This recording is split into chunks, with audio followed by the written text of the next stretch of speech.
Guru SMK Sangkuriang 1 Cimahi, Dimas Yonatan Tarigan, mengakhiri hidupnya di flyover Cimindi di perbatasan antara Cimahi dan Kota Bandung pada Jumat 28 Juni kemarin. Banyak yang berasumsi mengenai alasan pria bermata sipit itu mengakhiri hidupnya dengan tragis. Namun terungkap sedikit kisah pengalaman hidup Dimas yang tidak menyenangkan semasa kecil. Dimas ternyata pernah dibully hingga merasa kesepian karena tidak punya teman seagama. Curhat itu dia unggah di akun Instagram miliknya dalam bentuk Google Drive dan beredar di sejumlah akun lainnya.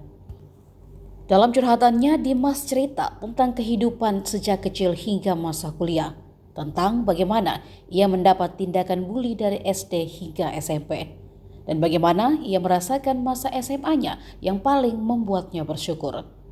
Namun di situ pula lah Dimas merasa masalah hidupnya dimulai. Dimas ternyata seorang yang berprestasi, namun berubah ketika ia mulai mengenal dunia percintaan. Banyak hal yang memenuhi pikirannya kala itu. Soal apa yang dicari dalam hidup, korupsi, isu kemanusiaan, hingga konflik yang terjadi di Gaza. Download Tribun X sekarang, menghadirkan lokal menjadi Indonesia.